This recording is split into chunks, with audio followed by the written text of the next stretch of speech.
Hello.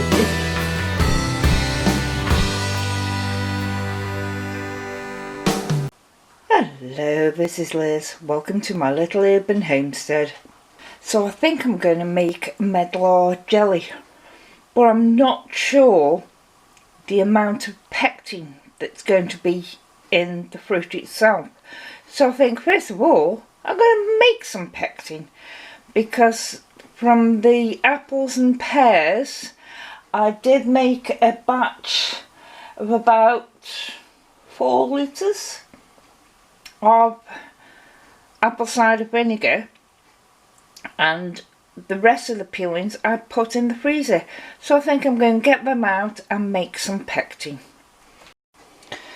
So this is a batch of apple peelings. I think there's a few pear peelings in there, but as you can see they're frozen, but doesn't matter. I'm just going to top it up with water and then bring it to a slow boil and leave them boiling for about an hour. Now we need to strain off the liquid from the apple cores and the peel and that, because they've been boiling for about an hour now. And I've got a large saucepan there with my colander in it, and one of these nets that came in the remnant pack. It won't fit any of my windows, so I'm using it so I can strain the apple juice through.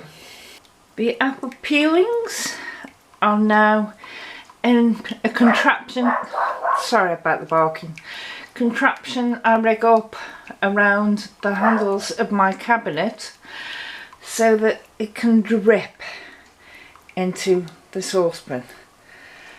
But I won't be leaving the saucepan full overnight. I shall put a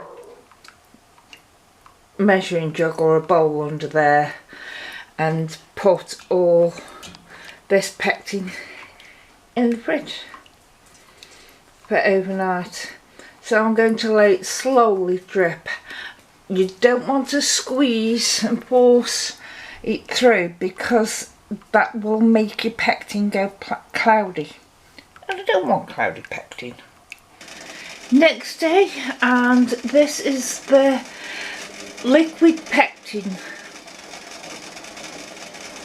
Sorry about the noise, my washing machine's going, and so now I want to reduce that by about half, so it's boiling while I'm sorting out other things.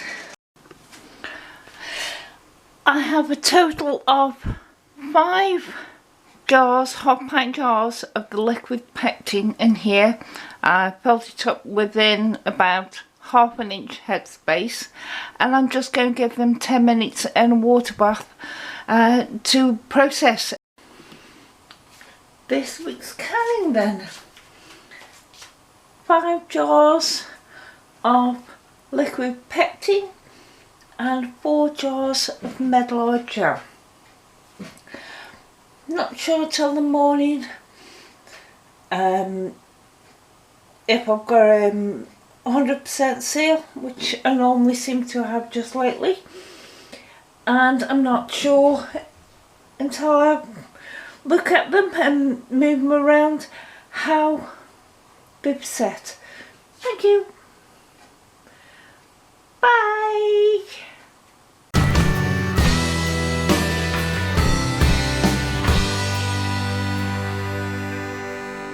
It's a perfect situation.